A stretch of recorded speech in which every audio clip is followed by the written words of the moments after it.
Hordoftoota hordoftoota Gadaa miidhaa Network egaan sagantaa keenya kutaa lammaffaa tuffee jira. Egaan kutaa lammaffaa kana keessatti egaan hayyoota mootummaa silaa dukaan jira. Egaan sagantaa kana immoo amma dhumaatti immoo nu hordofaan affeera keenya egaan sagantaa yookaan anwarsiisaa abarraadha. Egaan keessummooti koo egaan barumsaadha obbo Guutuu fi akkasumas immoo Dr. Namaraadha. Egaan hayyee egaan kutaa lammaffaa akkasiin eegalleerra baga akkasiin deebiin ibsan jedha. Good. Iya bagan deemni olaga. Dr. Namara sinisi. Baga deemine galatoom. Sare gaani daawwata keenya kutaa lammaffaa kana keessatti qabxii isinirraa hafeerraati marii goona. Egaan sagantaa kana irratti akkasiin baatan qabdii guddaa qabna. Sagantaa keenya kallattii itti fufna. Egaan qabxii silaa raafeetti deebina. Egaan akkuma beekamu hagayya tokko waajjira ABO Gullallee humna waraana deemuun hojjettoota waajjira sanaa mooraa gadhiisaa deemaa akkasumas immoo hayya dureessi waajjira isaa hin seenin jechuun wal mormiitu guddaa ture. Addattuu ABO irratti dhiibbaan akkanaa kun maal ibsa? Mootummaan dhaaba nagaatiin biyya gashee kee akka inni akka waliigalatti biyya keessa deemanii akka isaan hojjenne akkasumas immoo waajjira isaanii iddoo addaatti bananii akka siyaasa isaanii uummatatti quba kan qabaachisnee fi irratti deemaa jira. Kun maal agarsiisa? Mee Dr. Namarra sinirraa ni galla. Egaa akka dhageenyatti taateen suni akka hayyi dureen adda bilisummaa Oromoo jaalala ibsaa jedhetti ugguraa irratti kaa'ame sana adeemanii ammaa hojjechuu dandeessaa jedhan itti himanii kanumaanii hayyi dureen waajjira Gullallee sana hojiif deeme. Hojiif waggaa deemu sanatti Wattaaddarri Abiy Ahmed deeme.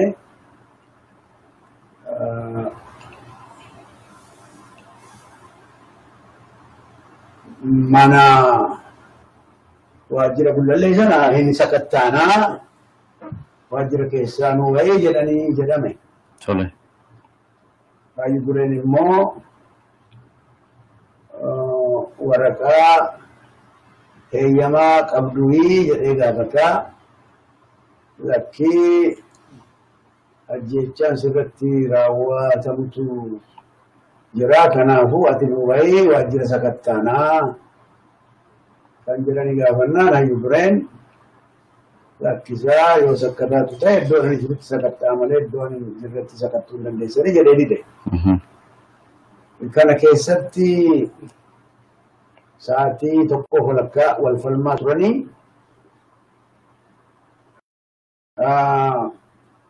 ragaan koo nama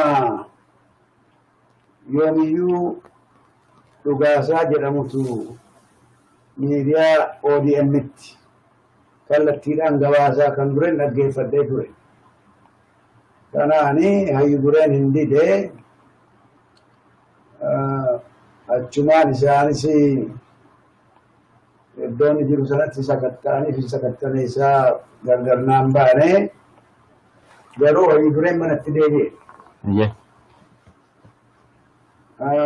Warri gaafa duraa walgahii achitti godhanii dhaabatanii ilaaluu turanii jedhanii waajjiruma sana naannooma sana booda isaan deebi'anii deemanii gadi ba'anii naannoo sana keessaa isaan gadi ba'anii hayyi dureeni deebi'ee manatti galee jechuudha. Akkanani hubadhutti waan isaan godhaa jiranii hayyi duree hamlee cabsanii abdii kutachiisuudha barbaadu. Daawud Ibsaa immoo waan isaan godhan kana dhiisiitti summii sodaanne. Summii nyaatee keessaa feera. Yeroo dargii hidhamee yeroo baay'ee dararamee keessaa feera. Dhaaba keessatti wayyaaneen waraana jalatti fixxee 1992 haala seena keessa ba'ee jaalanus jibbinus waan baay'ee keessa darbee dhaaba kana lafa qabachiisee waraana ijaaree waraana gartokkee Eertiraa keessatti shaakala jiran illee erga walii galtee godhanii gara 3,400 hidhannoo malee biyyatti deebisee galcheedha. Amma haala amma jiru kanarratti keessaayyuu waraanni bilisummaa Oromoo lafa qabatee iddoo socho'aa jirutti innuun ajajiin malee ajaja kan goone mallattoodhaanis jechaanis himeera. Haala qabsoo nagaa keessa galaniiru isaan an barbaadan amma hayyuu duree kana abdii kutachiisanii yookaan akkasaa marmaratee taa'u yookaan immoo akka biyyaa ba'u gochuuf yaalaa jiru. Hayyuu dureen kun hin jiru yoo ta'e dhaabni sun hin jiru jedhaniiti yaadu. Isa miti dubbiin inni an ta'u miti hayyuu richiisa abdiin kutatu wareegamuufis namaaf kenneeru. Dhaabni isaas hin badu jechuma isaa jedhan deebisa. Qabsoon bilisummaa Oromoo kan Daawudiin hidhama Daawudii fi du'a Daawudiin kan dhabamu miti. Tulluu hin jignedha. Keessatti cunqursaa waggaa 150 keessatti addi bilisummaa Oromoo qabsoon bilisummaa Oromoo bishaatee iddoo amma ga'ee iddoo jiru taaturuuti duru yeroo dadhabaa tureyyuu hin banne hamlee kutachiisuudha barbaadu yaadni isaanii kana walumaan teenyee argina hin ta'u immoo namichi nama abdii kutatu miti. Dhiisan isaanii wayya. Hayyee baay'ee galatoomaa buguutu asirratti akkamitti ilaalchisan? Adda bilisummaa Oromootiin hayyuu dureetiin waajjira seeniif bahiini. Adda bilisummaa Oromoo seera heerri biyya sanaa jiru irratti hundaa'eetu hojiirra oolchaa jira. Eenyutu as kasa'uus ajaja eenyu akkanaatus federaalii haa ta'u kan Oromiyaa haa ta'u mootummaa muummee ministeera bilxiginnaa kana haa ta'u eenyusaan beekamu jechuudha. Yeroo hundumaa ajajni gubbaarraadhaa gaafa jedhanii eenyuun kana nu ajajennaan hin beeknu gubbaarraa ajajnutti beeku. Ajajaan biyya sanaa eenyu akka ta'u ilaalameera yeroo ammaa kana gaafa namni dus gaafa rakkoon jiraatus gaafa namni ugguramus gaafa namoonni qondaalonni dhaabaa haacaaluun gaafa ajjeesamus biyya sana eenyu akka taatu ilaalameera jechuudha. Hayyurree bilisummaa Oromootiin gara waajjiraatti akka inni galu dhufanii dubbisanii waajjira isaa seenii jedhanii guyyaa tokko tonguutiin immoo deebisanii immoo waraana erganii hayyurree bilisummaa Oromoo biiroo keessa gattaanaa mana dallaa isa gattaanaa rakkina jira jedhanii kan jedhanii heera jira biyya sana keessa. Waraqaa eenyummaa waraqaa qabaachuu qabu mana murtii irraatii kan seerritti baasee deemanii itti sakatta'uu danda'an jechuudha. Seera tonguutiin wattaaddarri tokko lafumaa ka'ee ajajaan tokko yookaan akka hiriyyummaatti sufuu danda'u because uummata hidhatedha. Seerri jiru jechuu dandeenya yoo ta'e seera eegeetu deemuu irra jira. Hayyuu dureen gaafa buusi nama isa uggure xalahaa argachuu qaba. Yoo dhuma biyya sana keessa nagaasaaf yoo ta'e kan nagaasaan mirkaneessu mootummaa sanaatii to'annoo mootummaa sana adda kan ta'e mootummaan otoo jiruutis sodaa sana amma kana qabaatee eegumsa sanii goonaa namoota rakkoo uumantu jira yoo jedhe mootummaa sun jiru jechuudha. Mootummaa keessatti kan rakkoo uumtu qaamatu jira jechuudha. Adda bilisummaa Oromoon akkaataan jedhani otoo mana jiruutti intarneetii irraa cufanii ofumaa immoo deebi'an immoo namni jaalala waliin dubbisee hojii keetti bahuu dandeessa hojii kee hojjechuu dandeessa jennaan jaalala dargatti bahe. Gaafa immoo dhufaniitu wattaaddarri dallaa seenuuf gaafa jedhu gaafa seenee gaafatu seeraan aladha. Biyyi sun otoo hoogganaa qabaate akkas ta'uun isa hin jiru. Seeraatiin jaalala waliin waajjira barbaadanitti bakka barbaadanitti waamanii dubbisuu danda'a deemaas ture gochaas ture. Waa'ee uummata Oromoo kana dubbachaa ture waa'ee rakkoo Oromiyaa keessa jiraatu jirutti hanga muummee ministeera biltigannaa kun jirutti achi waamanii dubbisanii turani. Waamanii bilbilaan dubbisuu waan danda'anii wattaadara eenyummaan isaa hin beekamne maqaa kan militarii Itoophiyaa yookaan immoo kan biraan jedhu kun uffatanii deemanii hayyuureetiin sakattaa dallaan kana jechuun seeraan malee ta'an. Kanaaf mootummaan kun kan inni barbaadu dabsummaa Oromootiin karaa barbaade abiyuuzi godhee jaarmiyaasaa hogganoota isaa deeggartoota isaa caasaa isaa jalaa balleessuuf waan tattaafatu ture jechuudha. Kun immoo maali mootummaan kun kan qabatu kan gadhiisu wallaaleera. Karaa biraa filannoo gaggeessa jedhama. Karaa biraa immoo waa'ee Abbayyaa dubbata. Karaa biraa immoo waa'ee Tigraay kana dubbata jechuudha. Tigraay kana deemeet waa gochaarra hin jiru. Oromiyaa irratti garuu ulee baay'achaa jira. Dhaaba Oromoo irratti garuu ulee baay'achaa jira. Mootummaan kun dhuguma yoo biyya sanaatiin hoogganaa biyya sana ta'e kan biyyi sun kan uummata sanaa yookaan immoo yoo ija tokkoon ilaala ta'e uummata Oromootiin akka diinummaatti ilaalamuu irra jiru. Paartiin Oromoo akka diinaatti ilaalamuu irra jiru. Akka eenyullee mirgatti qaba. Yoo yakka hojjete bakka yakka isaatti gaafatamuu qaba. Mulqamuus danda'a yoo seeraatiin ala ta'e. Garuu evidensiitii ala dabsummaa Oromoo kana dura bakkeeratti uummanni Oromoo akka inni jibbuu fi waan hedduu gochaa turan. Balleessuu shanee jechuun dabsummaa Oromoon namoota dhuunfaarraa ka'ee hanga qondaala mootummaa ol aanaatti arrabsoo keessa kan ture. Duratti miidiyaa biyya alaa kana keessatti bakka adda addaatti maqaan arrabsoo dhaaba kanatti kan ture. Har'a garuu isaanumarra ijoollota bakkeetti arrabsoo turan fudhatanii of bira kaahanii dabsummaa Oromoo kana maqaa xureessuu barbaadu. Dabsummaa Oromoon yoo badii qabaate yoo yakka hojjeteera ta'e seeraa fi heeratti biyya sanatti gaafatamuu danda'a. Gaafachuus danda'u. Dhaabni kun nu gaafatee hin jennu. Yookaan immoo nu gaafachuu hin dandeessanii nu bara hin dhiyaattanii jedhanii qawweetti baasanii hin dhorkine. Kanaaf dabsummaa Oromootiin kan inni isaan deemaa jiranii abiyyi mootummaan suni asiniif achiin ahee otoo kana keessatti otoo uummanni hin beekin otoo paartiin manidhaa jiruuti filannoo gaggeessachuu barbaada. Oromoo qofaa miti lolatuun fayyadamaniiru. Maaliif ati gatii yeroo tokko Jawaar faana taa'ee haasaa gaggeesseef natti fakkaata malee namichi suni abiyyi caalaa Itoophiyaa namichi kun abiyyi caalaa waan hedduu waan Itoophiyaa paarlamaa Itoophiyaa duruu mallas fa'aa taa'ee nama mormaa turedha. Itoophiyummaaf federaalizimii kun barbaachisu nama jechaa turedha. Naannoon kun barbaachisu nama jechaa turedha. Garuu isayyuu fuudhanii hidhuuni karaa tokko baalaansii gochuufis fakkaata. Oromoon amma kana hidhameera inni kaan hidhamneef kan jedhamuuf ture. Garuu haasaan sadarraatii otoo mootummaan kun bahee dabsummaa Oromoos akka dabsummaa Oromootti waan hojjetu uummatatu murteeffata kan. Dabsummaa Oromoo kan kuffisuu danda'u uummata Oromoodha. Uummata Oromoo dabsummaa Oromoo hin barbaannu yoo jedhe dabsummaa Oromoon dhaaba ta'uu hin danda'u. Dhaaba kana immoo kana siin ga'e uummata Oromoodha. Ijoollee isaa abbaan haati beekaan wallaalaan rakkatee itti hidhamee itti ajjeefamee biyyaa baqatee mukaatti citee dhaaba kana qabaatee amma ammaatti ga'eera jechuudha. Dhaaba kana immoo akka inni godhu Oromoon barbaadu. Isaan maaliif uummata Oromoo waan uummanni Oromoo hin dalagne dalaganii mul'isuu barbaadan. Inni kun immoo Tigree fiyyuu hin baasne. Waggaa afran kana shanan kana otoo dabsummaa Oromoo biyya gaarii Eertiraa irraati nuti Eertiraa mul'isuu hin jedhu. Har'a immoo warra Eertiraa mul'isuu jechaa turan dabsummaa Oromoo maqaa xureessa ture. Warra Abashaa dabalatee jechuudha. Abashaa eenga dabsummaa Oromoo Eertiraa irraa dhufee Itoophiyaa diiguuf jedhee har'a immoo Abashaa masaratu deemee immoo Eertiraa faana hidhata godhatee Tigraayitiin immoo diina godhataa jechuudha.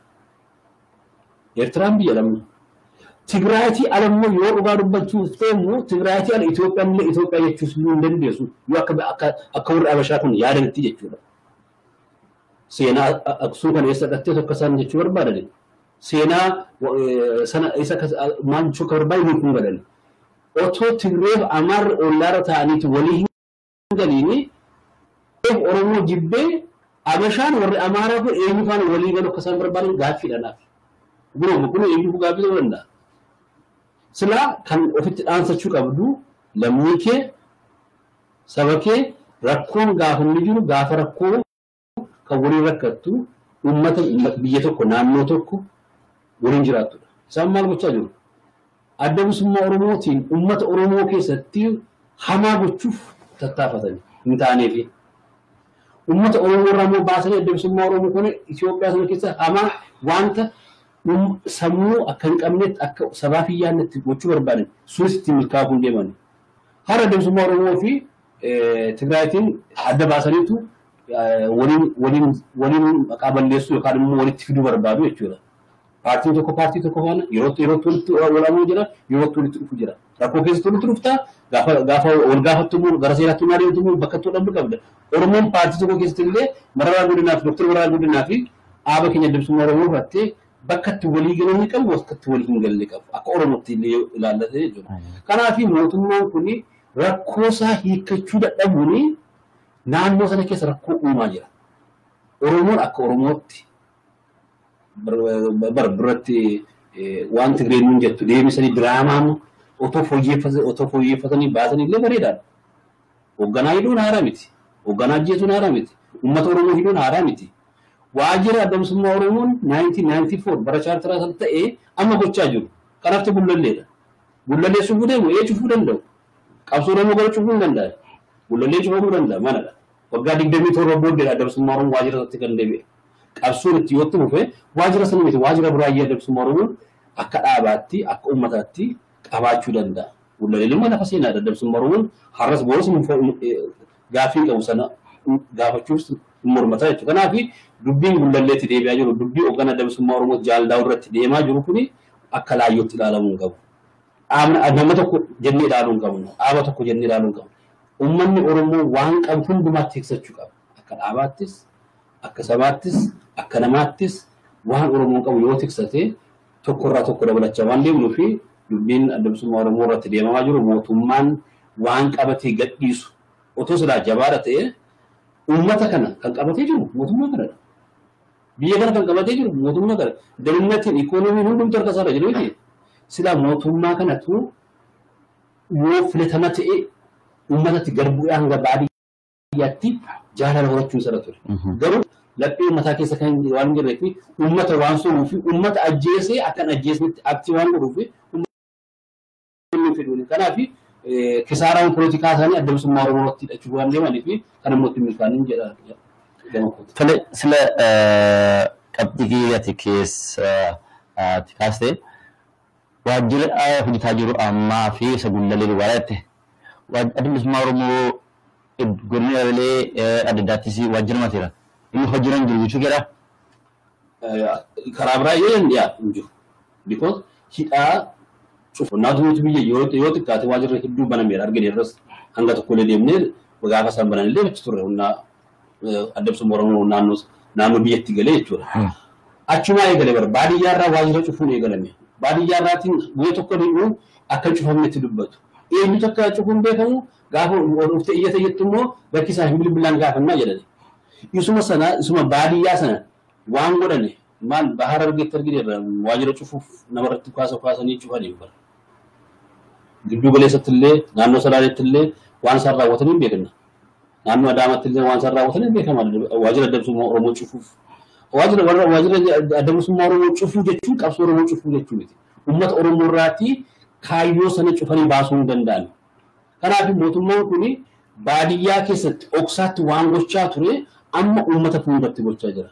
Miidiyaa yoo fakkeenyaaf silaa rakkoo kana kan gabaasuu qaba miidiyaan biyya sanaa otoo bilisa ta'e rakkoo akkasii kana gabaasuu jira. Miidiyaa kamtu biyya sana keessatti otoo Oromoon waan tokko godhe jedhamee miidiyaa hedduutu biyya alaa biyya keessa nageenya jechuudha. YouTube irratti haa ta'u miidiyaa qaban bifa tokkoon dabarsu. Har'a rakkoo Oromoon mootummaan kun wanta gochaa jiru adda bilisummaa Oromootti baadiyyaarraa amma magaalaatti uummata du'aa jiru mana gubachaa jiru rakkoo uumamaa jiru mootummaan kun garbaasellee dubbachaa jiru miidiyaan illee dubbachaa jiru. Har'a naannoo Shaashamanneetti kan haalli Gabrasillaasee jedhamutti mana miiliyoonii lamamoo waan akkasuma jedhaatti balleessanii jedheetu iyyaa jira. Mootummaan bakka naa buusu qaba hojjetaa 500 qaba ture jedhee BBC afaarratti dubbachaa ture. Qabeenya gamshuu ni qara kan inni akka Oromootti miidiyaa kamtu dubbatee waa'ee gamshuu miidiyaa kamtu naannoo Amaaraa sana keessatti 2.7 biiliyoon akka inni dubbatetti humnaan qabeenya sana dhabu miidiyaa kamtu dubbateera. Miidiyaa naannoo Amaaraa dubbate miidiyaa biyya sana dubbate miidiyaa warruma amma YouTube irratti dubbatan hin dubbanne har'a garuu rakkoon hidhata isaan ijaaramanii jiraachuu isaanii miidiyaa irratti kana mul'isa. Rakkoon kuni mootummaa qofaa miti hojjechaa jiru. rakkoo kana namoonni ta'e jedhanii uummata Oromoo tuttuqaa dhaaba kana maqaa balleessaa uummata irratti uummata ijaaraa waa'ee bataskaanaa dubbatu. Yoo barbaadan bataskaanni kun kan eenyu akka ta'e uummanni Oromoo ni beeka. Kan uummata Oromoodha. Uummatatu ijaarrate malee bataskaana gad bu'anii ofii ijaaranii jiru. Naannoo keenyatti ni beekna namoonni bataskaana Ortodoksii ijaaru uummatatu ijaarrateetu qeesii bineetu haawwata galchuutu itti sagada. Kun beekamaadha. Mana sana ni hundu. Garuu mootummaan kun yookaan immoo namoonni tokkummaa Itoophiyaatti amanan kun deemanii mana amantii tokko keessa galaa jiru. Mana amantii sana immoo uummata kiristaanaatu du'aa jira. Namni kiristaana hundaan du'een islaamni du'ee namni jaalala namaa qabu jira namni du'uuratti. Kanaaf mootummaan suni kan itti adeemaa jiru otoo gabaasa ta'ee otoo himama ta'ee rakkoon mootummaan suni dalagaa jiru akka eenyutti miidiyaan kan Oromoos haa ta'u kan saboota biraas haa ta'u qixa dabarsuun sirra jira qixa gabaasuun sirra jira. Miidiyaan rakkoo adda bilisummaa Oromoo gullalleetti bahaa jiru hanga tokko caccabsanii baasaa jiru. Sayyummoo yoo BBC fa'aa baase VOA irraatti baase malee baay'ee isaanii baasaa jiran jechuudha. Kanaaf inni kun mootummaa waan hojjechaa jiruu fi akka inni gabaabasan illee dhiibbaa turre jira jedhanii fudhadha. Kanaaf inni kun immoo rakkoo biyya sana keessaati daran rakkoo dhashuudhee waan deemuuf akka kanatti yoo ta'u uummanni ilaalee keessumaa uummanni Oromoo garamitti akka deemaa jiru rakkoon kun maaliif akka inni dhufaa jiru otoo ilaalanii gaarii kan jedhu. Kan baay'ee gaariidha. Galatoonni gaaffii qabu deebinaatidha. Meegaan akkasumas immoo amma dhiibbaan qaama mootummaa irraati addatti hayyu duree ABO Daawud Ibsaa irratti gocha godhamaa jiru kana Oromoon maal gochuu qaba? Illa kana akkamitti ilaaluu qaba wanta hayyu dureetu deemaa jiru? Doktor Marii ni kenna. Egaa ajandaa nuu kennaa jiru bari. Ajandaa akkatti nuu kennani hayyu duree ugguranii qaama wayii irratti ijaaranii walgahii goosisuu hayyu duree heeyyama kennu deebisanii immoo ugguru. Ajandaa kana irratti dubbataa jirra manni. Hayyu dureen adda bilisummaa Oromoo laphee uummata Oromoo keessa jira.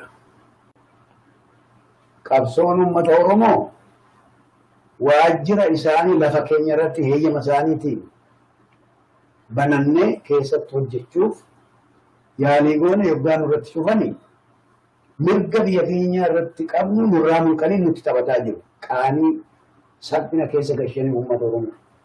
Uummanni Oromoo kan dubbachuu qabu hayyu dureen ugguramee hayyu dureen hidhamee kana ta'e miti. Sirni nafxanyaa waggaa 150 nurra ture deebi'ee dandamatee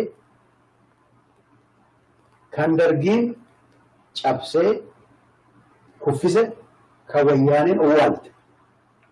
Abiy Ahmed lafa keessaa ol kaasee hafuuritti naqeetii isa jabana Minilikitti ekeraasaa masaraasaa keessatti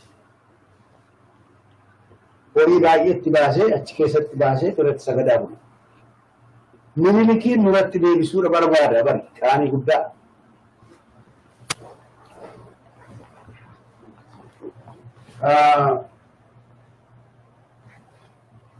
Artiist Haacaaluu dhabamsiisee waan dhabamsiifeefis artiist Haacaaluun ekerate harree yaabbatee dhufee farda siidaa dabalee irraa farda siidaa dabalee hambifne ekeraa Minilik sana immoo harree namatti feenee deebisee galchina biyya dubartii gaanja dubbate. Sun nafxanyaa kaase. Nafxanyaa kaasee Abiis gaafa warshaa daabboo eebbisuu maqaa toonna'een Haacaaluu komatee ture. Seenaa warra seenaa beeknuuf deebifna jedhee achi ajajaan guyyaa muraasa booddee Haacaaluudhaan dhabsiise. Kuni Oftaaruma sirna Minilik. Sirni Minilik Haile Sillaaseenis suma qabatee deeme. Waa tokkollee hin goone. Suma biyyaare qabatee deeme. Dargiinis suma qabatee deeme. Wayyaaneenis suma qabattee waan saamattee biyyeetti galte. Sirni Minilik gahuuntu qabdi. Magaala Oromiyaa keessattis isarra darbee baadiyyaa deeme akka barbaadanitti hojjechaa, akka barbaadanitti bashannanaa, akka barbaadanitti aadaa Oromoo, seenaa Oromoo dhabsiisaa, xureessaa asumaan itti gahanii jiru. Inni ammaa kun garuu akka bufaatti muuxataa jira. Akka bufaatti deemee muuxataa jira. Deebisanii kan irratti ijaaraa jiru. Ajandaa hayyu dureen ugguramee, hayyu dureen mana gullallee galuu dadhabee kana godhee seedhani kana. Hayyu dureen kan jiru, hayyu dureen kan itti amanu haala yerootu geesseeti lakkisaa wajjiniin biyyattii kanaa waa tokko goonaa gara fuulduraatti nu fudhattee waliin jirraa kan jedhu malee erga isheen fudhachuu didde hayyu dureen Itoophiyaa dulloomtuu kana waan liqimsamuu fi natti hin fakkaatu. Nuyi amma irratti fookasii goonee dubbachuu qabnu. Indaari kun jiruu qaba. Oromoo kana kutachuu qaba. Oromoo kan ta'e ani Oromoodha jedhu. Kana irratti murteeffatee irratti hojjetee ofirraa baasuu qaba haa kana. Waajjira adda bilisummaa Oromoo cufuu jechuun adda bilisummaa Oromoo laphee uummata Oromoo keessaa baasuu jechuu miti. Waajjirri adda bilisummaa Oromoo laphee uummata Oromoo keessa jira. Kana beekuu qaba. Kun keessaa bahuu hin danda'u. Isa amma lafarratti maal gooneeti qaanii fi salphina kana keessaa baana isa jedhu kana Oromoon Abiy Ahmed baay'ee keenya irraa jalqabee nu dogoggorsee nama waa godhu fakkaatee karaarraa nu darbee jiru uummanni Oromoo deebi'ee of gaafatee iddoo tokko dhaabachuu qaba. Dhaabataas immoo jira. At least naannoo keenyatti Oromoon akkuma jirutti wal duukaa lucha'ee hattummaa nama kanaa baree qabsoon Oromoo isa dhumaaf hojjetee hacuuccaa waggaa 150 kana waan san fooroo ofirraa buusuuf irratti hojjetaa jira. Inni biyyaas akkasumatti deemaa jira. Kanaafuu nuyi xiyyeeffannaan keenya amma hayyu dureen gurguramee kana ta'e maal guramaadha akkasumatti jira bara. Bitama jala jirra bari. Sirna naftanyaa jala jirra. Maaliin ekspeektiin irraa goona? Maalirraa eegna? Alirraa eegnu hin qabnu wali. Hayyu dureen akka hayyu dureen murteeffatee waangichaa jiru gochaa jira. Seenaa hojjetaa jira. Seenaa hayyu duree laphee uummata Oromoo duuchaa keessa galee jira. Yoo jiraate nageenyaan uummata Oromoo keessa kananiidhaan hin jiraata. Yoo jiraachuu baate seenaa uummata Oromootiin bara baraan jiraata. Kanaafuu kanarratti xiyyeeffachuu hin qabnu. Akkamitti sirna nama nyaataa akkas godhu kana ofirraa gannaa kan jedhu irratti xiyyeeffannee gaarii fakkaata. Tole baay'ee galatoomaa Dr. Buguutu asirratti waan jettan yoo jiraate. Lakkee waa'ee adda bilisummaa Oromoo kana waa'ee hoogganaa qofaa irratti qofaa miti nuti ilaaluu qabnu bara. Rakkoon kun bubbuleera jedheera. Waa tokko ni yaadachiisa gaafa adda bilisummaa Oromoon biyya galu Eertiraa deemnee gaafa Eertiraa irraa biyyan galu uummata Oromoo otoo ABO hin galiini otoo ABO'n biyya hin galiin mootummaan kun waa lafa kaawwatee ture. Keessumaa naannoo Shaambutti namoonni beekanii jiraachuun wala ani mataa waan deemeen argee waan achi keessan turedha jechuudha. So istaafii tokkotu mootummaan kun Abiyyiin mataasa istaafii beeta mangistii keessa kan inni ajaju qofaatu jira. Kan naannoo waajiroota adda bilisummaa waajiroota aanni mootummaan kun qabuuti ala jechuudha. Mootummaan amma fakkeenyaaf naannoo Oromiyaan jira. Yeroos Lammaa Magarsaatu hooggana Oromiyaatti na jennu. Lammaa Magarsaan kan hin beekne humna tokkotu naannoo Oromiyaa keessa bittinnaa'ee ture. Baajanni kun waajjira naannoo Oromiyaa irraati bahamiti. staafii abii uummatu jira. Jeneraatu qofaatti kaawwate. Kan cafina Oromiyaa kun immoo mootummaa Oromiyaa kan beekamu. Isaan hoogganuu illee hin danda'an yoo baran illee. So maal gochuu barbaada? Adda bilisummaa Oromoon akka inni qotee bulaarraa qawwee hiikkachaa jiru. Woboon daggala naannoo adda bilisummaa Oromoon galallee baay'inaan qawwee qotee bulaarraa hiikamaa uummata saamamaa jira. Inni kun mootummaan kun waan lafa kaawwate ture jechuudha. Naannoo sanatti waan namoota hedduu qawweerraa hiikame dhugumadha. Kan kana godhe immoo dabballee adda bilisummaa Oromoo, miseensa adda bilisummaa Oromoo, waraana adda bilisummaa Oromoo ta'uun waan afaan Oromoo dubbatanii fi leenjii akka adda bilisummaa Oromootti fakkaatanii halkan kan deemaniitu namarraa qawwee hiikaa turan. Haala mootummaa masqala keessa kan beeku. Jiraata xarraati. Akkuma bara 91 bara wayyaanee galche jechuudha. Akkuma kanaa maal godhu addisuu argaan kan garbaaniitu naannoo kanatti qawween qotee bunarraa hiikamaa jira jedhanii propagaandaa beeku. Eenyudha woboodha. Woboo kana namni tokkuma beeka. Yookaan immoo namoota dammaqina qabutu rakkoon kun bakka kana eenyu akka gochaa jiru hin jiru. Namoonni beekan jiru jechuudha. Uummanni warri waraana adda bilisummaa Oromoo qabatee taa'u uummata ijoollee sana rukuchuu barbaada. Namoota sana rukuchuu barbaada. Tokkoffaa ijoollee hidhata naannoo sana qabatan kan mootummaan ijaarratuuf qabatan himma ture. Yoo ijoollee sana rukuttesi Oromoo naannoo sana rukutta. Yookaan immoo Oromoo rukutte jedhameetu ololli ka'uuf deemaa jiru. Propagaandaa gochuu barbaadu jechuudha. Waraanni osoo baqachaa jirutti qawwee uummata Oromoo irraa hiikamaa ture. Kuni polotikaa guddaa ta'eef ture yeroo sadii jaafuriif. Naannoo adda bilisummaa Oromoo ammas naannoo adda bilisummaa Oromoo gaafa galu nama tokkotu naannoo seenaa hoteelii beekamu ture. Siyyuun jedhama abbaan qabeenyaa suni jechuudha. Mana isaa keessa ji'a 6 danuunyatee okkotee taa'aa ture. Namni kan hin beekne. Adda bilisummaa Oromoon naannoo galuutti hanga walakkaatti basaastuun magaalaa keessa guuteetu kan hojjechaa ture jechuudha. Isaantu wanta barbaachisaa ta'e isaantu bombaasa. Gaafa mootummaan kun adda bilisummaa Oromoo kana loltuu gashee magaalaa sanatti gaafa loltoonni galanii hojii waraanaatiin kumaandi poostiin galu namichi okkatee taa'aa ture garbaheetu itti gaafatamaa dhimma nageenyaa ta'e magaalaa naannoo sanatti jechuudha. Abboota qabeenya amala kee hojii ajaa'iseera. Ati kana dubbachaa turte, ati kana gochaa turte, ati kana gochaa turte. Abbootii qabeenya naannoo sana yookaan immoo Oromoo sana ta'u saba biraas haa ta'u abbaan qabeenya mootummaa sana hin deeggarree abaa deeggaree itti qabanii hidhaa ture jechuudha. Kuni bal'inaan Oromoo ku saba biraa ku adda bilisummaa Oromoo deeggarteen hidhamaa ture magaalaa kanatti naannoo sanatti jechuudha. Mootummaan durumaan nagaa mootummaa barbaadu ture. Har'a dhufee waajjira adda bilisummaa Oromoo galee malee. Kanaaf mootummaan kuni adda bilisummaa Oromoo kana balleessuu fi gajjallaarraa waan dadhabee dhufee waraabni naannoo sana jabaate. Uummanni naannoo sana rakkoo sana fudhachuu dide. Waan mootummaan godhe uummanni gaafa saamamu, uummanni gaafa propagaandaa irratti fudhachuu hin barbaanne jechuudha.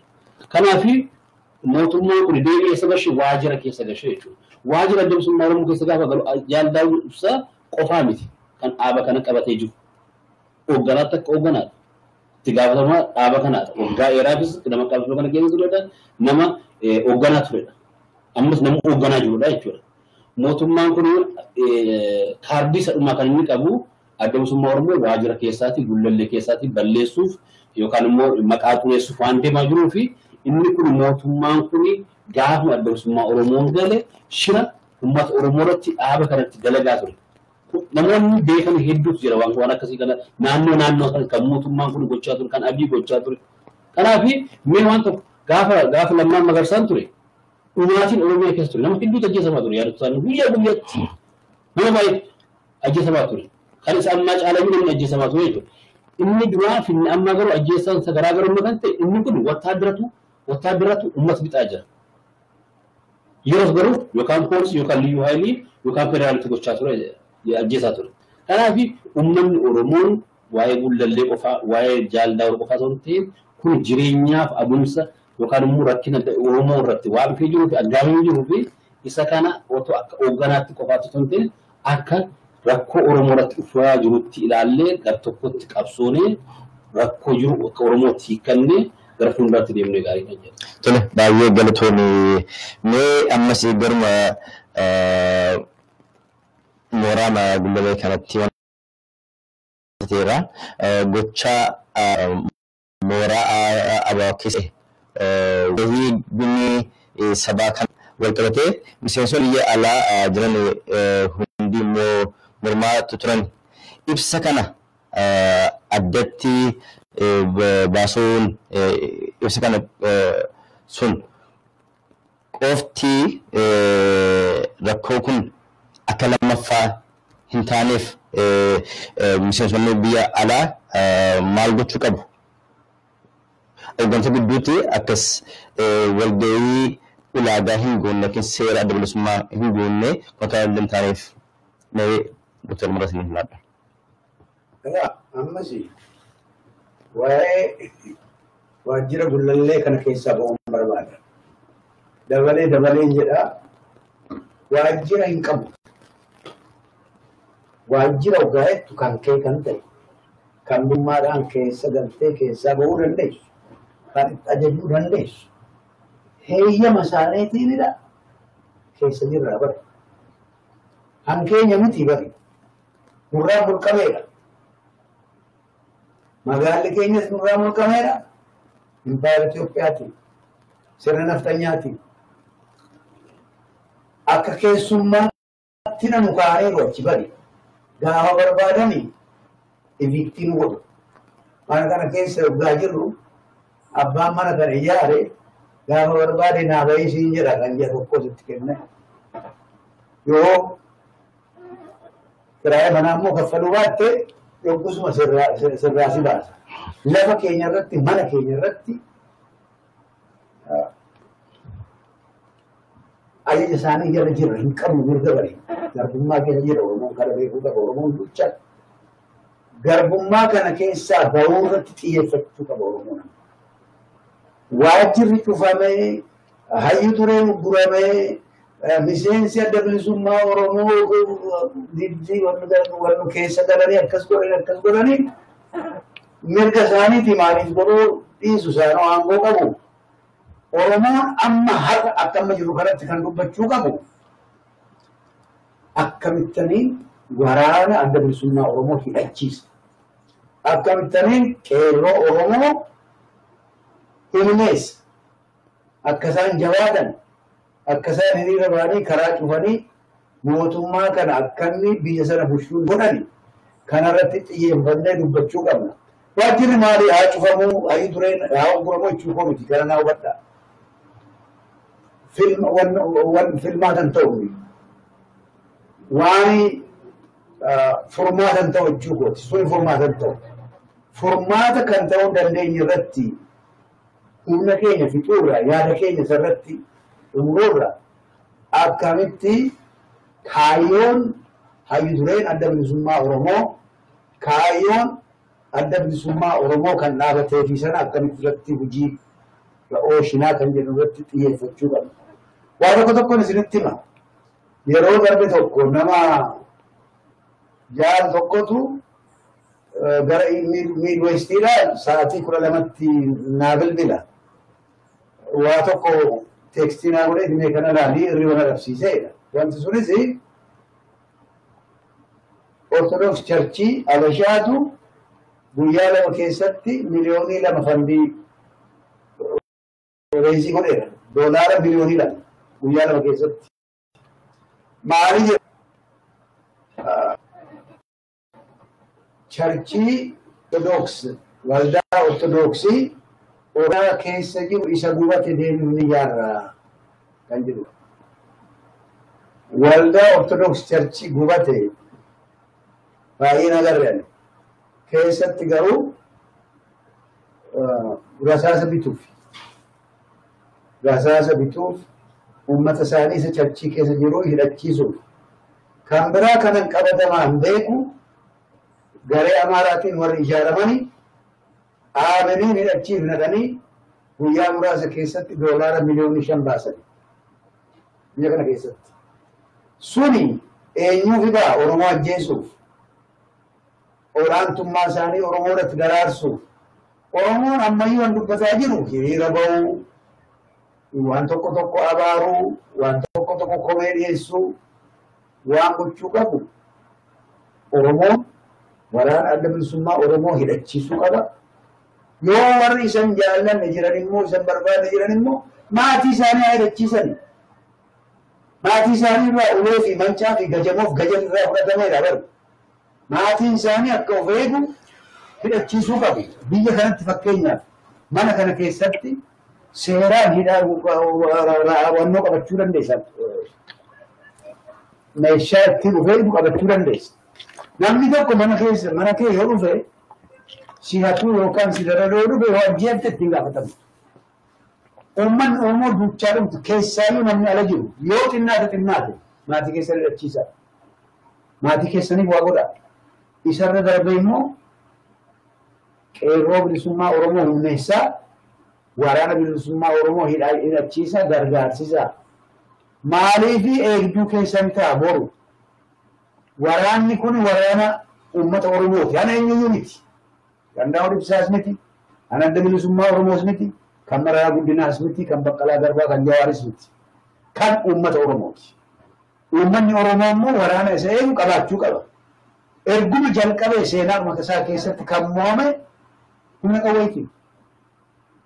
Uummata muraasatu uummata dandeettii Oromoo caalaan qabnetu humna qawweetiin uummata Oromoo cabsee waggaa 150 bitaa jira. Kuni nuu galee iddoo tokko dhaabannee waan san fooroo ofirraa konkolchuu qabnaa numan jedhu qaba yaada. Tole baay'ee galtoomaa Dooktar mee obboleessa asirratti yaada Dooktar Namarraan kaase tokko irratti tokko waliin galle waa'ee waajjira dabsummaa Oromoo gaddisuun laayyoo miti. Gaddisuun illee nurra hin jiru. Falmannee humnaan fudhatu malee mirgatti qabna. Kumaatamaan waggaa 27 durallee uummata mana sanaaf jedhee naannoo sanaaf jedhee waajjira sanaaf jedhee bakka bu'aan bakka isaan bu'an hin beekamne warroota ajjeesamanii warra hidhamanii warra bakka waan hedduu argitu jira jechuudha. Waajjira keenya yoo mootummaan dhiibee cabsee akkuma amma gochaa jiru itti fudhate sun humnaa waliin seenaaf ta'a jechuudha. Adda bilisummaa Oromoon hamma dhumaatti waajjira isaa falmachuuf hanga mana murtiitti illee deemee gaafachuun mirkatti qaba. Kuni namoonni muraasa tokko namoonni lammeessanii namni afur seera baasee biyya sana bushaa jiru santi seerri sun yoo akkasitti ta'eeraa fi ta'e anuma isaaniidha jechuudha biyyi sun. Garuu yoo hanga seeraatti deebamee piroosesii adda addaa qabaachuu dandeenya. Mootummaa sana amannee seerri sun unuuf jedhatu waan ta'een addunyaan illee baruu qaba. Addunyaan erga baree booddee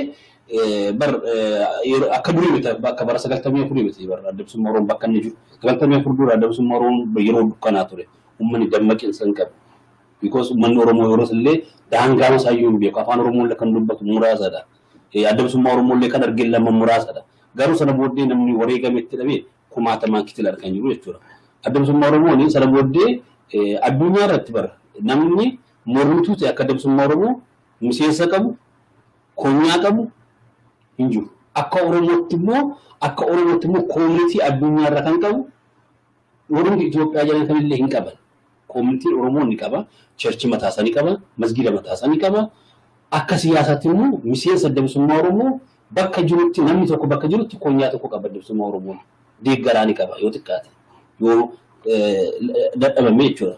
Na yaada 2006 adda bilisummaa Oromoo gaafa kora saba gaggeessee dhufe ji'a tokko keessatti guyyaa lama keessatti konyaan 24 baname 23 baname jechuudha. Bara meeqa? 2006 naannoo sana keessa. Yeroo naasaan kora saba gaggeessanii dhufanii itti gaafatamaan jaarmiyaa humnas jaalgaashoo ture. Isaan naasaan biyya kana dhufanii humna haaraatti dargaggummaatti namoonni hedduu hojii mul'ataa tokko hojjetameera jechuudha. Har'a isaan faana warra hojjetanii meeqaan isaaniitti walitti gannaa afaan akka isaan jiran warra hoogganaa turan meeqaan isaanii irraa abiyyiif harka rukuchaa jira.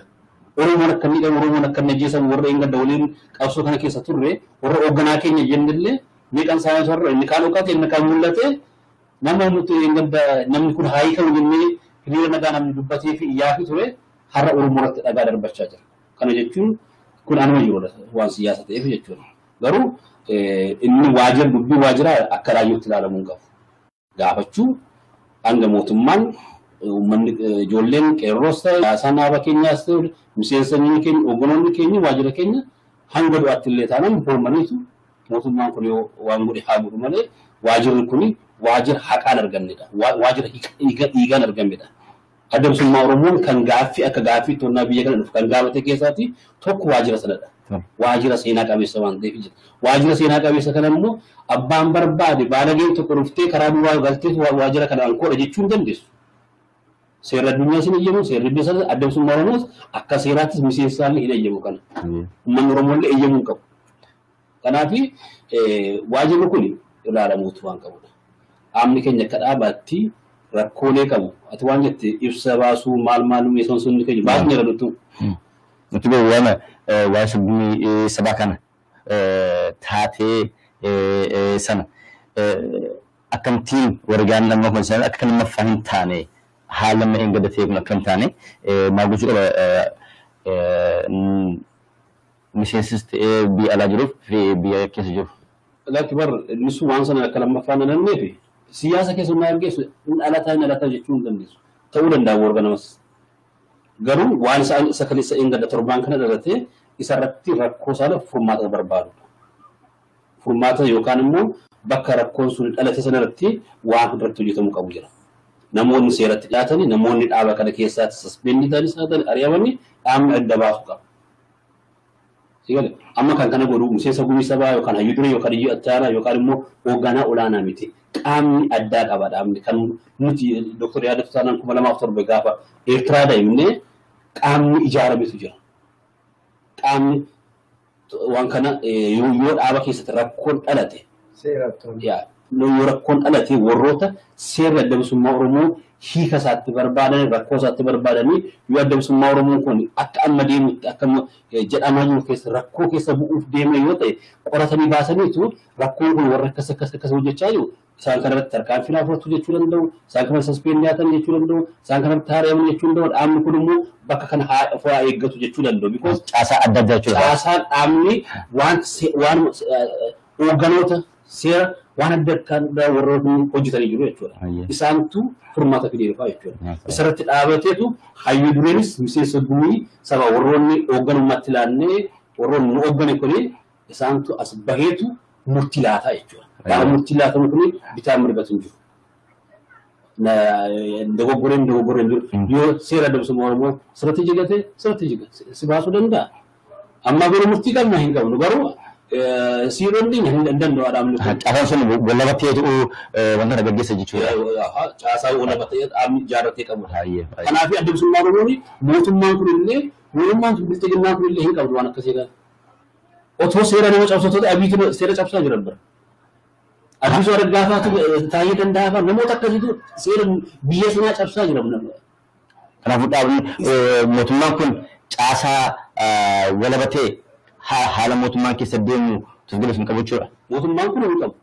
Abbaan barbaadetu an barbaade dubbata deemu walgahirra ta'anii yoo ati hojii irraati akkasidha mootummaa kanaaf hin taane yoo jedhamte qofaadha malee yoo nama ajjeesuu nama hidhuu nama dararuun biyya nama buqqisuun qaa'ee nama saamuun normaalidha biyya mootummaa sana keessatti. Kanaaf inni kun akka waan biraatti ilaalamuu hin qabu. Addamsummaa Oromoo kun aadaa ni qaba. Aadaa hooggana dhaaba sanaa caasaa dhaaba sanaa addamsummaa Oromoo tiksuu danda'ani, to'achuu danda'ani, seeratti baasuu danda'ani, seerri kun cabee jira, seera kana sirreessaa kan jechuu danda'ani qaamni waan jiruuf qaama sana dhaggeeffachuu nama jira. Sana booddee murtii dhaabaa eeguna. Kanaaf miseensa kun amma fakkeenyaaf nuti akka konyaa elektronaa ibsa baasnee qonnaa rakkoo kana himnee hoogganoota keenya qofa irratti miseensa xiyyeeffannu waan isaanii dubbachuu hin barbaachisu. Qaamni sana ilaallatu waan jiruufi nuti mootummaan kun ammallee addamsummaa Oromoo irratti waan gochuu deemaa jiru waan gochaa jiru dhaabuu qabaa jenne. Uummata Oromoo diigaa jira. Nama ajjeesaa jira. Qeerraa buqqisaa jira. Kana dhaabuu qabaa kan jirudha. Kanaaf addamsummaa Oromoon akkasitti deema. Ibsisan baastan caasaa isa ilaalutti eegdamsan booda kan ibsa kan baasan jechuudha sin. Nuti akka miseensaatti marii goonirra walitti dhufne mari'anneerra hundi keenya akkuma namni iyyuu qabu namoota dhaaba kana keessa jiranii jiru. Saafaan wal quunnamuu dandeessa. Hin gaafatta. Miidiyaarra waan deemaa jiru argineerra. Ibsa qeerroo bahee jira. Marsaa ABO'tti kan bahee jira. Sana argine sana dubbisne sanatti dubbannee dhaabni keenya kuni karaatti of ilaaluu qabu. Dhaaba keenya irratti waan mootummaan kun gochaa aggaawamaa jiru kana dhaabuu qaba jennee haala barattoota kana ari'amaa turanii rakkoo Oromiyaa keessa walumaa galatti ta'aa jiru. Mootummaan kun miidiyaa Oromoo irratti kan inni gochaa jiru. ONN isaatu OMN isaatu miidiyaa Oromoon qaba jedhanii lama sadii illee taatu isaanirratti illee ulee isaan kaasaa jiran akka isaan dhaaban seeraan ala akka ta'e fudhatama akka hin qabne kana gaafanne jechuudha. Hayyee. Tole baay'ee galatoomii egaani ammas gaaffii fagaatumaaf deemaa jira. Egaan akkuma beekamu hojii duree Gadaa ibsaa fi akkasumas immoo ittaanaan jaal araarsoon ibsa waliin baasanii rakkoo jiru nutu keessoo keenyatti fixannaa qaamni sadaffaa nu gidduu seenuu hin qabu kana jedhuuf fi miseensi hojii egalisa hojjechuu qaba jechuun baasanii turan. Mee kana akkamitti ilaaltanii qaamni sadaffaa akka qaawwaa hin arganneef miseensi ABO maal gochuu qaba akka diinni qaawwaa argatee keessa seenee haala kana kan kaaraan kan gochuudhaaf mee dooktaras ni kenna. Meetoo sannaqiini waan tokko sirreessuu qaba. Qaamni koreen jiru kun koree seeraaf to'annooti jedhama.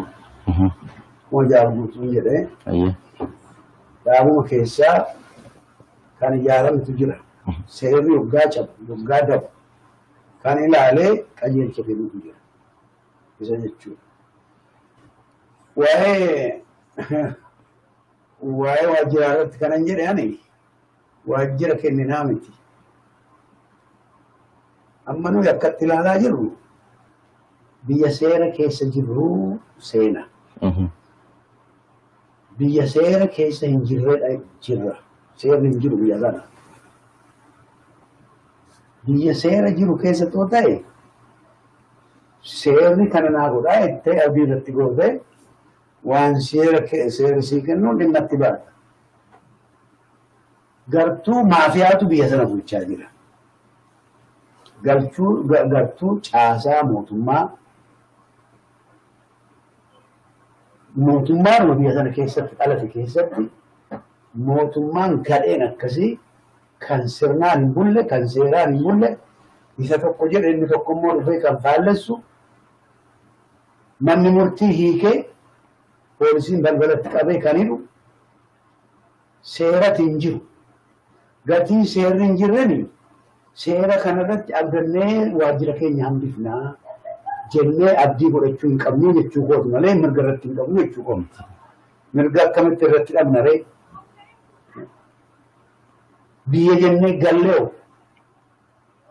waajjira jenneeti heeyyama isaaniiti paartii seeraaf heeraan boordiitti galmaa'ee filmaata keessa deemee demokraasii fi seeraan hojjetuuf galee ture. Isatu bade amma hin jirunni. Hani hin jirre innee abdii godhachuu hin qabnu jechuu kooti malee mirga irratti hin qabnu jechuu kooti. Maalinni waajjira hullallee miti mirgi keenya Finfinnee irratti jira. Gaafa Finfinnee irratti mirga arganne Oromiyaa irratti mirga arganne waajjirattis mirga arganna. Isa hin qabnu abdii hin jiru abdii irratti godhannee taa'uu qabnu. Seeraaf heeratu hin jiru. Namni biyya diigamedha kana beekuu qabna. Humna tikaa fi humna waraanaatiin bulchaa jira malee sirni hin jiru bari. Isaanumatu abdiitu dubbata mataansaa. Oromiyaa keessatti diigamaadha bari. Caasaan isaanii diigamaadha hin jiru kan hojjetu. Tole gaafa akkasittanii manni murtii fi waajjirri poolisii mootummaa adda addaa jiramoo kan manni murtii hiikaa kan jedhu poolisiin immoo kan qabee hidhu ergatee mootummaa nama jiramoo moo mootummaa martuu wal dubbisaan jiru. Fakkeenya sii jedhu jaalladhii Raggaasaa manni murtii gaaffiin itti gaafatamte cufameera. Kan itti gaafatamtu hin qabdu jedhee gadhiise. Torbaan darbe. Akkuma achii baheen poolisiin Oromiyaa immoo deebi'ee hidhe. Sirnati hin jiru bari. Angoo isa kamtu angoo qaba isa kamtu angoo qabu anjiru jira injiru sirnati injiru anarkii jedhama seer bultummaan iddootti bada saamicha kan barbaade kan barbaade ajjeesu itti gaafatama kan hin qabne fakkeenyaaf Oromiyaa keessatti command post jedhamu kuni raayyaan ittisa biyyaa immoo caasaan security adda addaa mana kee dhufee si hidhuu si dabaruu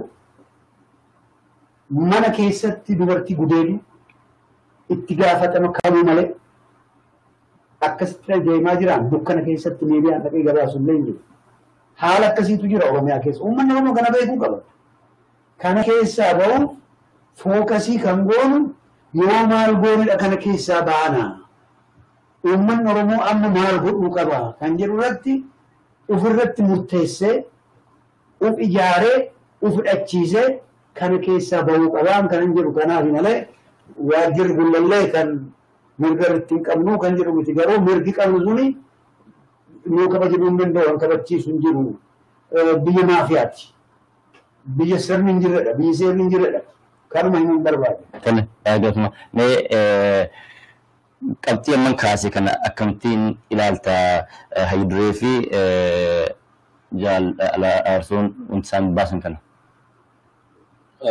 Ana kan hin arge Hayyidureetu waajjira deeme akka odeeffannoon jirutti yookaan immoo akkaataa gabaasamaa turetti jechuudha. Hayyiduree waajjira deeme waajjira cufii gaafa jedhamu jaal aarsoo biqilaan illee sana booddeedha kan inni bilbilaan waamame yookaan naannoo mana isaa turete bakka biraa jiraachuu danda'a. So Hayyidureen qonnaa rakkoo kana godhanii mana jireenya Hayyiduree keenya jallaa odeessaa deeme jechuudha. So inni kun adeemsuma dhaabaa.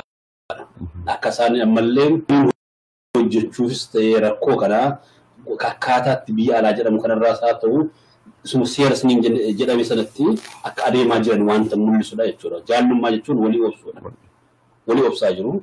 Rakkoon kun dhalateera akkatti dhalate qaamatti murteessuu qaba. Garuu waan kun dhalateera jedhee jaallaa walirra jaalsaa kan waggaa hedduu waliin qabsaa ture kan waggaa hedduu waliin waan hedduu argaa turanii walirraa fagaachuuni waan furmaata illee miti jechuudha. Adamsuma Oromoon ibsa sana kan waliin laatanii yookaan immoo honnaa ibsa sana laatanii hedduu haala nama gaddisiisudha. Sila miidiyaan addunyaatu miidiyaa tokko qofaan turre miidiyaan waan kanallee garbaasanii gabaasuun sirra jira. Mootummaan tokko nama hoogganaa tokko waajjira irraati bahi jedhee otoo yakka qabatamaa hin argatiin mana murtiirraa ta'u waraqaa fudhatee hin deemiin yookaan immoo qaamni kana godhu otoo hin beekamiin namni maafiyaan tokko guruppiin tokko deemeetu Hayyidureetiin haala akkasitti baasuun hedduu nama gaddisiisa jechuudha. Kanaaf adamsuma Oromoo fi Itoophiyaa Hayyiduree jaal aarsoo biqilaan waan kana laachuun isaanii akkaataan uummanni Oromoo waliin tasgabbaa'u illee ni godha. Gara fuulduraatti illee dhaabni kun illee akka of keessa deemee of ilaalu illee gochuuf deemaa jira jechuudha. Isaa gara fuulduraatti waan ilaaluuf deemaa jira. Haa ta'u rakkoon kun amma dhaabbateera hin beeknu dhaabbateera itti fufaa waan gara fuulduraatti arguuf deemaa jirudha. Hayyiduree borga nama rakkoo kana caalaa mudachuu danda'a. Rakkoon kun dhaabbata hin dhaabbatu qabsoorra waan jiruuf mootummaan kunis aangoosaa dheereffachuu barbaada. Uummanni Oromoo waan barbaadan biraadha. Uummata mootummaa wal simachaa hin jiru. Uummanni kan barbaadu waan biraa mootummaan kan barbaadu humna barbaada. Humnaan uummata bushuu hin dandeessu. Waraanaan uummata kan bushee jiraate addunyaarra yoo baay'atu umurii xiqqoo bushuu dandeessa malee zala'aa bituu hin dandeessu. Silaa TPLF bituu danda'a ture. TPLF illee hin dandeenye. Maaliif akkatti akka isaan yaadani uummata Oromoo dhamananii uummata Oromootti hirkatanii waliin hojjechuurra gaaddisa gosa jedhanii illee waliin ijaaramanii diigaa turan dura isaan illee tura biyyi har'a immoo deemeetu dhaabuun waliin hojjechuu waliin kakatanii waliin akka Oromoo tokko hojjechuuf deemaa jiran deebisee nyaachuu balleessuu barbaada. Mootummaan kun maal inni humna isa caalu of biratti arguun barbaadu yookaan humna chaalenjii isa godhu biratti arguuf deemaa jira. Itti aanaa yeroo waajjira tuwaamanii waliin dubbatanii eeyyee dubbataniiru. Dooktar Barraan ture ture maaf carraa isaa filaan maaf waan sirratti hin dubbanne. Sanumayyuu waan jaal aarsoo biqilaan dubbateeyyuu irraa muranii baasaa ture amma bahaa jira viidiyoon tokko illee jechuudha. akka waan tokko hin dubbannetti illee aartii ta'aa ture jechuudha biyyoota irratti. Kanaaf uummanni Oromoo mootummaan kun shira hojjechaa jiru yookaan kun mootummaafis ta'uu danda'a yookaan immoo uummanni Oromoo murtii gara dhumaatti waan deemuuf qabudha. Because Hacaaluurraa kaasnee ji'a tokko keessatti waan hedduu argaatu jirra jechuudha. Erga du'a Hacaaluutti kaasnee yoo ilaalle isa dura seenaadha. Waa'ee Wallaggaa, waa'ee Gujii naannoo Walloo irratti ta'aa ture, uummatni Walloo akkamitti akka dhumaa ture, Dirreedawaa irratti ijoollee dhumaa turani, faannoon jedheen uummata keenya akka inni fixaa ture, yuunivarsiitii keessa ta'ee hundi keenya waan argaa turedha. Garuu ji'a tokkoof as garuu hammaachaa mul'atu jechuudha. Hacaaluu ajjeesamuurraatiin, namoonni hoogganoonni keenya hidhamuurraatiin, Shubbuut Galataa hidhamuurraatiin kan yoo jette, Jaal Mikaa'el Booranaa, Jaal Kanniisaa kana, Yaazoo fa'aa kana fudhattee, Jaal Daawud fa'aa namoota hedduu fudhattee namoota hedduutti hidhameera. Akka hoogganaa isa duras hidhamaa turanii jechuudha. Jaal Abdii Raggaasaan badii tokko malee akkuma Dooktar jedhanii manni murtee bilisa baaseenii. Jalqaba himannaa san himatanii naannoo Burraayyuu irratti koomishinii sana situ ajjeese jedha. Hin taane sunis. Sana booddee fuudhanii bakka biraa geessaniitu ammas naannoo Oromiyaa kanatti daangaa Oromiyaa irra warra jiran sana naannessaniitu mana murtii dhiyeessuun manni murtii garuu bilisa baasanii jira. Mootummaan ajaju otoo bilisa ta'ee poolisii mirgatti hin qabu. Ammoo mootummaan gadhiise qoratee xumuretu waan laatuufi jechuudha. Erga qorateetti booddee deebisee balbala irratti akka nama haaluma bahu tokko achiitti namoota hedduu asitti mana mootu waanuma akka xiiqii tokko fakkaatti waan jedhe manni murtii irratti namoota qawwee feeruu nama hin dandeessu kana fakkaatti dubbiin Jaal Abdii Raggaasaa isaa fudhadhu caattuu Taakkalaa kana fudhadhu bilisa gadhiise manni murtii amma dhiyaatanitti jechuudha. Poolisiin garuu gadhiisuu hin barbaanne poolisii kana eenyutu ajaje yoo jettemu Abiy fedha hidhata yookaan qawwee qabate hundumaa kan ajajaa jiru yeroo kana Abiyyidha. Kanaaf manni murtee aangoo qabu ofumaaf taa'aa jechuudha. Maqummaaf eengaddalle kana dubbata. Manni murtii kan gadhiise nuti rakkisuu jedhee gadhiisnaa jedhe. Maaf hin gadhiise? Eengadduma dubbachaa ture bakka maaliif kana muumeera? Maaf kana nuun gadhiise? Manni murtii kan gadhiise maaliif humni hidhate kun qabeetu uummata keenya rakkoo keessa buusaa jira. Kanaaf wanta bilisa jedhamu sana biyya keessatti hin jiru. Bilisa kan argattu qabsootee wareegamtee hidhamtee ajjeesamtee rakkoo arguu uummanni keenya argaa ture. Adamsummaa Oromoo waggaa 20 bakkee taa'ee argaa ture. Hoogganni keenya argaa jira. Waliin arguus immoo nuuratti ni galanii jechuudha. Kan mootummaan kun Abiyyi kun wallaalee jiru adamsummaa Oromoon gaafa gara biyyaatti galaa jedhanii heera biyya sanaa fudhatee adamsummaan Oromoo hin galu kan jedhetti amanummaa qabaachaa turan. Adamsummaa Oromoon seeraaf heera biyya sanaatti hojjenna furanna jedhee gaafa dhaban immoo adamsummaa Oromooti amma dandeettu xabaa ala gochuuf yaadu isas hin dandeenye. Adamsummaa Oromoon akkaataatti hojjetu bal'ifachuu jalqabe. Fakkeenyaaf mirchaa boordiitti dhiyaateetu hin galmaa'u kan jedhu abjuu guddaa qabaachaa turani. Dhiibbaa guddaa gochaa turani. Akka inni galmuun illee waan gochaa turani. Adamsummaa Oromoo ciniinatti waggaa tokko keessatti kan inni galmaa'e. Har'a garuu ijoolleen nuti tokko lafaa kaase ji'a tokkotti illee galmaa jiru jechuudha. Ammallee galmeenis jiraata jiraachuu waan hiikan qabu.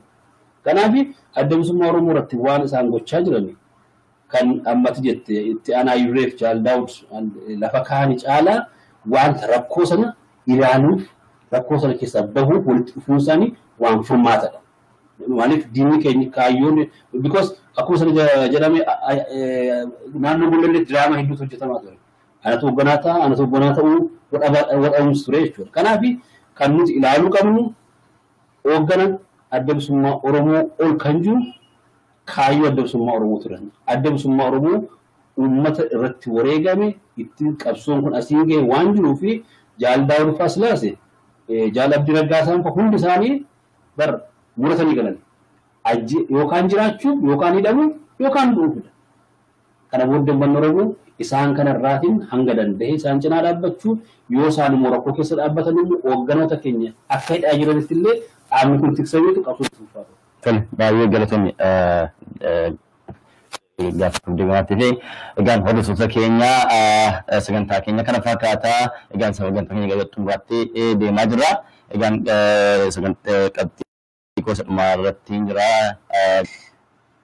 Qabxii keenya dhumaa irraa xumuranii irraa gosa dhumaatti deemaa jira. Kanaaf qabxii gosa dhumaa kan irratti marii goonee itti walumaa yaaduu qabaatan immoo irratti dabalatuudhaan Koreeyoon seeraa fi to'annoo ABO ibsa baasanii rakkoo ture qorlee hanga ifa goonutti tasgabbaa hojiin dhaabbatee haa hojjetamu kan jedhutu himamee jira. Koreen kana miseensi akkamiin tumsuu qabaa murtee seera ABO eega akka dabarsan gochuu irratti dirqama miseensi maal gochuu qaba? Iya gargoottirte. Ati gatii dura taataa ta'ee fi finxina siinaan irra jedheen ifama doktor. I think so waan kanatti tuqnerra gara dhumaatti illee gaaffii isaa dhufe ammallee miseensis ta'e deeggaraanis ta'e. Samas gaafadhee fi inni sun wanti malee xiyyeeffannee gaaffii kanaaf hooggannis ta'e murtiin suni murtii dhaabaadha. Dhaaba turatti qorannoo gaggeessan. Qaama biraarraa bakka irraa dhufe qaama namni nu gaggeessu jiru jechuudha. Namoota dhaaba kana keessatti jiranitu dhaaba kana dhaabni kun akkamitti gara fuulduraatti deemuu qabu irratti warroota qorataniitu as baasanii jechuudha. Kun immoo murtiin sun qonnaa isaan qoratanii bahanii marii qaba irratti mari'atama. Irratti yookaan ilaalama inni kun irra deebi'ellee ilaalameetu namoonni kana godhan illee gaafatamu yookaan hin gaafatamu akkaataa dhaabni caasaa isaatti adeema jechuudha. Akka miseensaatti garuu murtiin dhaaba kan murtii dhaabni murteessee miseensi ni fudhata. Jos fudhachaa miti ture. Warri fudhannoo jedhee fincilee immoo duratti baay'ee argaa ture bara. Dhaabni kun garuu haa xiqqaatu haa guddatu rakkoo isaa furama mo'achaama rakkoo bakka irra jiru furmaata barbaadee asiin gaheera jechuudha. Kanaaf miseensa dabsummaa Oromoo hoogganaa dabsummaa Oromoon waan kana qaama kanatti amanee wanta ofii filatee lafa kaawwate waan ta'eef waan kun miseensa birattis dhaaba birattis warroonni kana hojjetan illee warroonni qaama kana keessatti waan kana qoratanii baasanii haqaan akka isaan baasanii because kakuutu jira jaallummaatu jira daboo irratti hojjechuun barbaachisaa miti kan jiru dhaaba keessa waan jiruuf haala seeraaf dambii dhaaba irratti dhaabbataniitu hin baasu jechuudha. Qonnaa kana godhan immoo akka miseensaattis akka hoogganaattis fudhachuun dirqama keenya.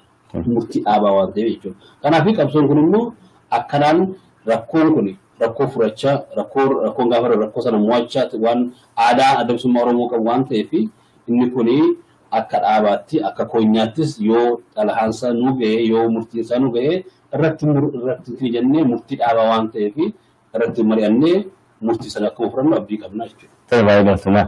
Doktor kanarratti wantoota dabalata qabaatan jiraate. Akkuma yaalamuutiin jedhe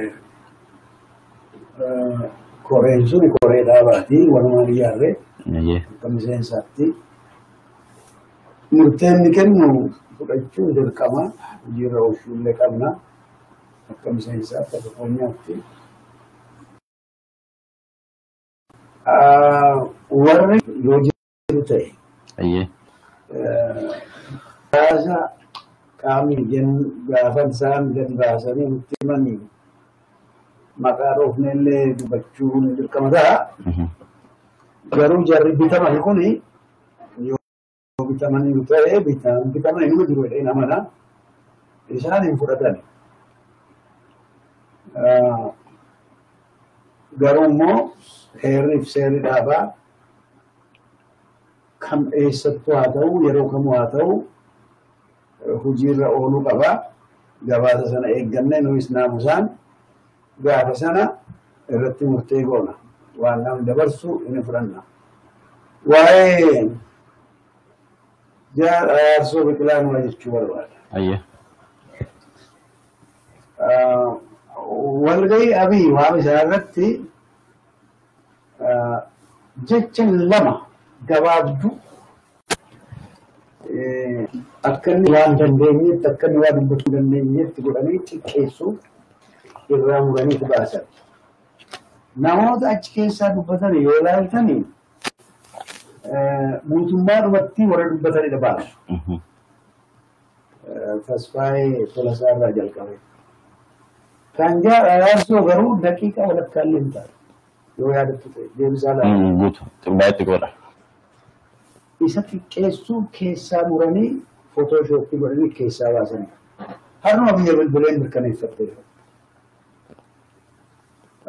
yeroo baay'ee dubbateedha dhuguma afaan oromoo afaan amaaraan beeku namni kun qabsoo keessatti guddate carraan arganne akka keenyaallee afaan kooftorii keenyaallee barachuuf nama carraan argannedha umurii isaa isa baay'ee qabsoo keessatti nama dabarsedha. Kanaaf marfannoo guddaa kennuufii qabna. Kanaan isa komaatu garuu irrumatti cichee afaanuma kootii nan dubbataa jedhee falmuu qabatu. Maaliif obbo Bulchaan afaan Amaara caalaa beeka. Paarlaamaa keessatti afaan Oromoo duwwaatiin dubbatu ture yeroo mallas yoo yaadatti ture. Abii mataan isaayyuu afaan Oromootiin dubbata yoggaa barbaadu.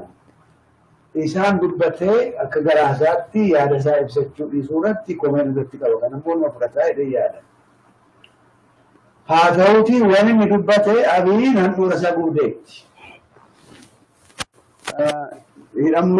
Namoonni keenya garmalee hidhamaa jiru, waajjirri keenya cufamaa jiru, akkuma godhu godhee walumatti qabatee yaada isaa dabarfateera. Yaadni sun immoo abiin marachiteetti. Amma isaa gabantaree qabutti. Kanaafuu rakkoo Oromoon irra jiru isaan akutan malee dabarsaa jechuudha. Inni dabarfateera abiin immoo iyyeera. Isinii miilli keessan iddoo lama jira.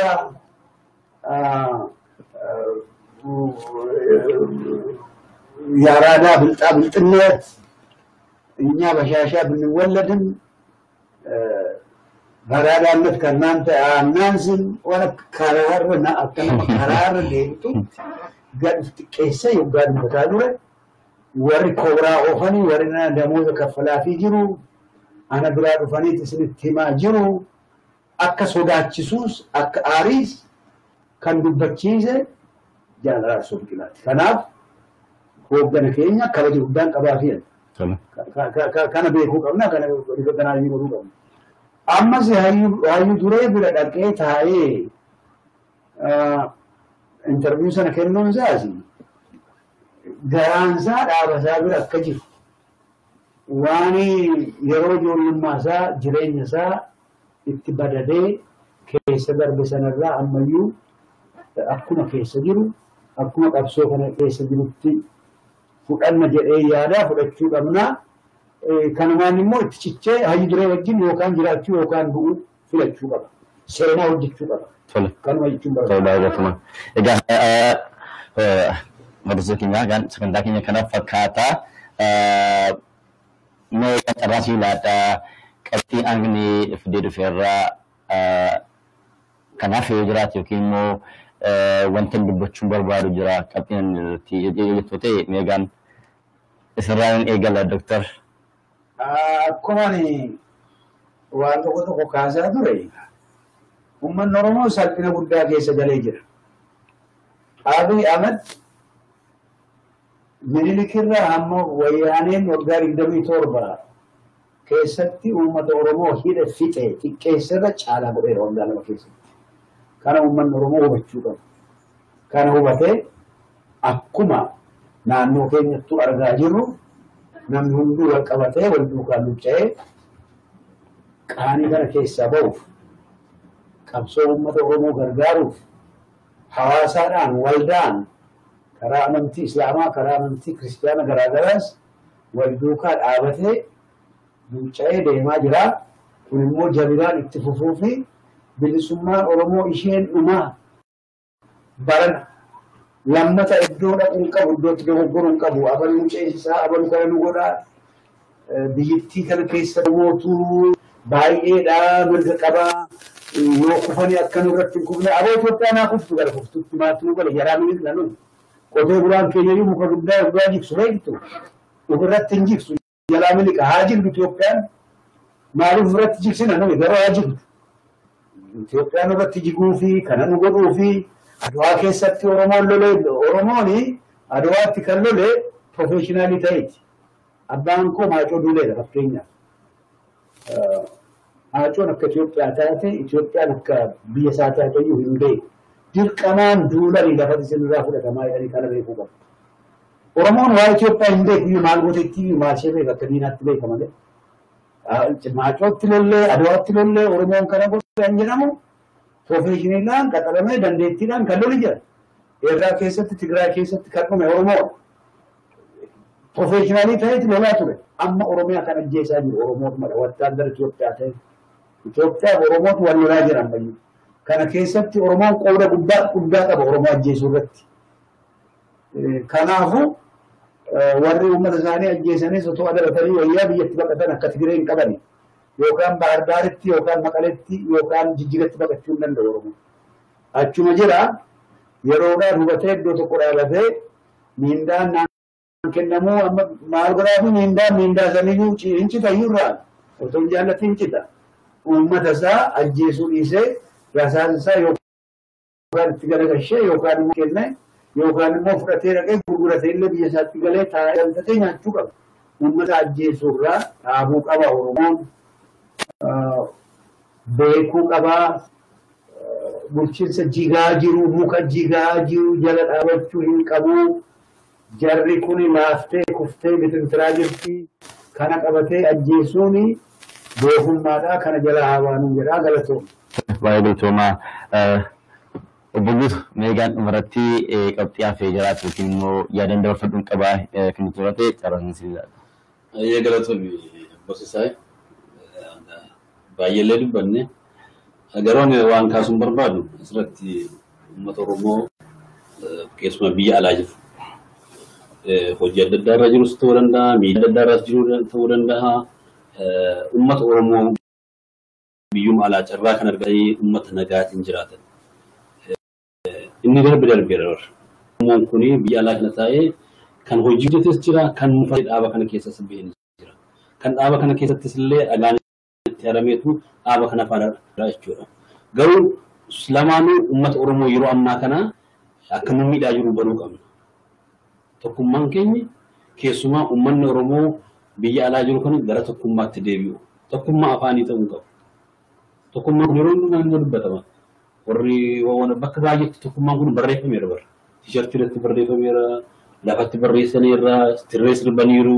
Garuu tokkummaan kan maal akka Oromoon kun wallaalee nu baraan jiru. Tokkummaan immoo nama waa hojjetu irraati yookaan immoo uummata waliin hiriiruu irratti tokkummaan kun gaafa hojjettu argachuu dandeessa. Garuu amma nuti ilaaluu qabnu rakkoon kun baay'ee uummata of ijaaree jirutti uummata durumaanuu okatee ikonomii qabatee taa'aa jirutti uummata afaansaa miidiyaasaa guddisatee taa'aa jirutti uummata biyya magaalaa gurguddaa qabatetu uummata keenya irratti diraamaa adda addaa dalagaa jira mootummaa dabalatee jechuudha. Kana kun immoo isa dhumaa mootummaan kuniif warroonni kun walitti dhufanii uummata Oromoo gabrummaa hin baane keessa nu oomishuu deemaa jiru. Uummanni Oromoo akka duriillee biyyatti hafee miti. Gariin amma hanga ta'aa xiqqaatu biyya alaallee kan jiru jira. Garuu inni biyya alaa jiru kuni akkaataatti illee waa hojjetu walii ilaaluu qaba. Walillee qusachuu qaba. Kan hojjetuuf illee beekumti laachuufii qaba. Yeroo hundumaa waan dubbannu qofaa irratti bilisummaa fiduu hin dandeenyu. Waan hojjetu irratti bilisummaa fiduu dandeenyu. Haasaan biyya bilisummaa hin beeku. Miidiyaan irratti haasaan bilisummaa dhufuu hin danda'u. Haasaan miidiyaa irratti haasamu kun garuu kan uummata keenya ijaaruu qabu ta'uu qaba. Gara tokkummaatti kan nu fiduu ta'uu danda'a. Garee ta'uu hin qabu. Miidiyaan kan garee ta'uu hin qabu. Qabsoon kun uummanni Oromoo gaafa biyya keessa ajjeesamu gareetti ajjeesamaa jira miti. Amantiitti ajjeesamaa jira miti. Naannootti ajjeesamaa jira miti. Akka Oromootti bijibbu. Finfinnee keessatti afaan Oromoo dubbattee fi naannoo tiftu sin gaafatan. Ati Oromoon maqaan kee ayidiin kee Oromoo taananii naannoon kee hin gaafatamu. Jibbuumsa asirratti jira jechuudha. Isa nuti waan akkasii kana wal qoodumsa wal xixiqqeessu kana keessaa baaneetu uummanni keenya akkaataatti wal ijaaruu danda'u, akkaataatti gara tokkummaa deemuu danda'u, namoota faarsuu qofaatiin bilisummaa argachuu hin dandeenyu. Namni nama faarsuun argaa jirra rakkoo keessa nu buusaa jiru. Namni waa hojjetu hin faarsamu jechuu kunuuti. Garuu waan hojjennu kan uummanni Oromoo waan maadha barbaada. Galiinsaa maadha? Eessa geenyerra? Garam deemaa jirra? Maaltu nu marsee jira? Kana ilaaluu qabna. Hayyoonni keenya waan akkasii kan fuuldura uummataaf himuu qabu. Yeroo hundumaa jibbuumsaa mootummaa kanarra qofa irratti fokkosuu danda'u karaa uummanni keenya wal ijaaruu dhufnee wal ijaaruu qabna. Ijaarumsa shira hin qabne dhaabbilee adda addaa kan ijaaruun humna keenya xiqqeessa. Miidiyaa adda addaa kana miidiyaa qabaachuun cubbuu miti garuu miidiyaan sun maal hojjeta? eenyutu dubbata rakkoo uummata Oromoo bal'inaan dubbachaa jira sana irratti ilaalleetu gara tokkummaa keenyatti dhufuu gara hojii keenyatti dhufuu diinni keenya akkuma doktor jedhee miiliyoona meeqa baasaa jiru maallaqa sanaan immoo abadan mootummaan TPLF iyyuu uummata Oromoo hin moone maallaqa akka mootummaatti argachaa kan ba'e jechuudha. Kanaaf maallaqa kana sodaarraatiin qabnu garuu uummanni Oromoo qabsoo isaa karaatti fuulduratti jabaachuu kan biraa miseensa kadhaabaatti tokkummaa keenya jabeessuu qabna. Dhaabni kuni haaraa miti.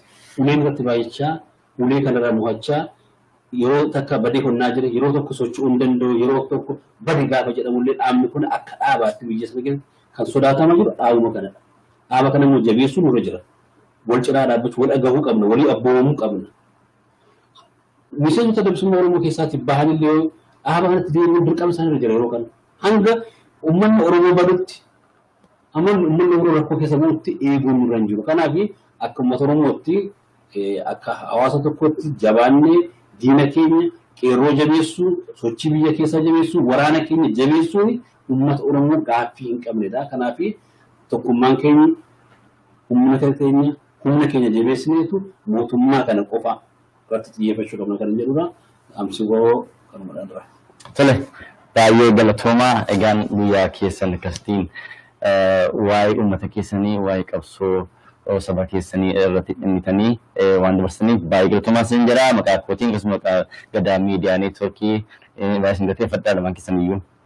Egaan daawwattoota keenya sagantaan keenya har'aa kana fakkaata. Egaan hayyoota keenya yookiin immoo miseensonni adda bilisummaa Oromoo haala jiru irratti akkasitiin qabxiidhaan wanta jiruumaa wanta deemaa jiruumaa nu ibsaniiru. Isaanis irra deebiin galateeffadha. Egaan isinis daawwattoota keenya amma yoonaatti nu kaasatanii wanta nu hordofanii baay'ee galatoomaa. Egaan Gadaa miidiyaa neetwork yeroo yerootti haala jiru hundumaa qabsoo Oromoo Oromiyaa keessa jiru hundumaa gabaasuudhaaf tattaafachaa jirra. Isinis karaa hundeessaniin yaada hundeessaniin hundumaa akkasuma bukkee dhaabatanii abdii keenya egaan sagantaa keenya amma dhumaatti wanta nu hordoftaniif baay'ee galatoomaa nagaatti isin jenna.